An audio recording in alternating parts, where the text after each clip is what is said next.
within a pluralistic state wouldn't be as clearly defined, obviously.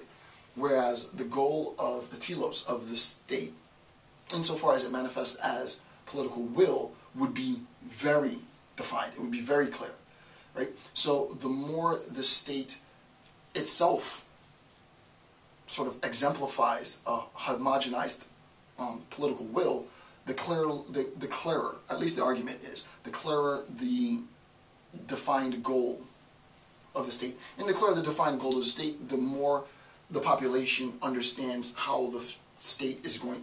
It might not accept it. Remember, we're not talking about ethics. It's not whether the goal is good or bad. It's an epistemological point at this level that the population, the social, has epistemological access, which is readily available to them through talking heads and such, pundits, no offense to Rachel and Sean, of where the state's going, right? Because there is a homogeneity of political will.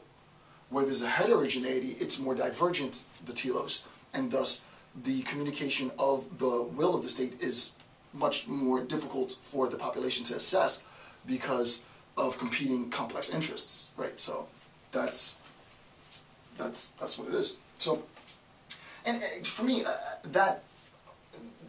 it's complex, but it's a bit boring, right? We're still laying groundwork for some cool stuff that's coming in the next section, 1.1.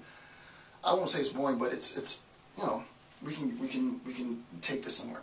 Okay, so since there is, now this gets a little bit more interesting. Since now there is a relationship between the social and the political, number one, right?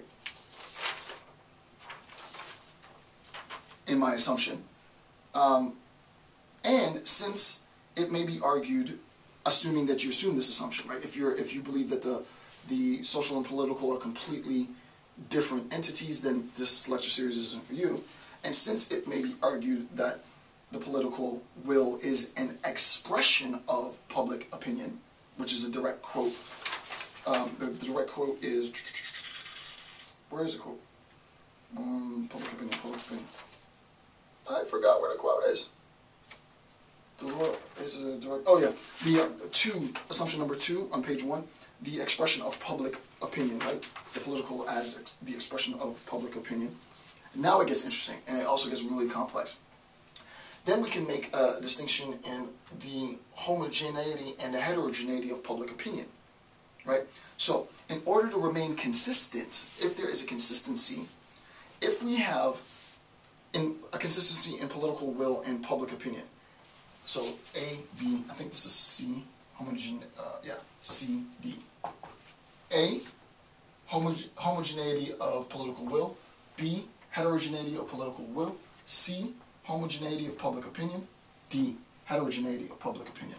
Now, consistencies arise obviously in A and C and B and D. These two are homogeneous, these two are heterogeneous. It makes sense. What does that really mean? I have a homogeneous public opinion. Everyone in the public, I really shouldn't even explain this at this level, right? Because I want to get, well, no, I will explain, right?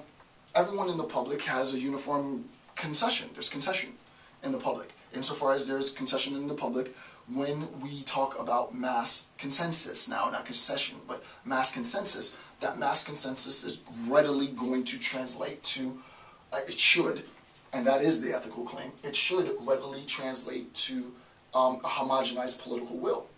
We the people know very much what we want. We want there to be an end to the war in Vietnam, and we're dead serious about it. We're protesting, we're sitting in, the population has spoken. Right? There is a homogeneity within the public opinion that the Vietnam War must come to an end.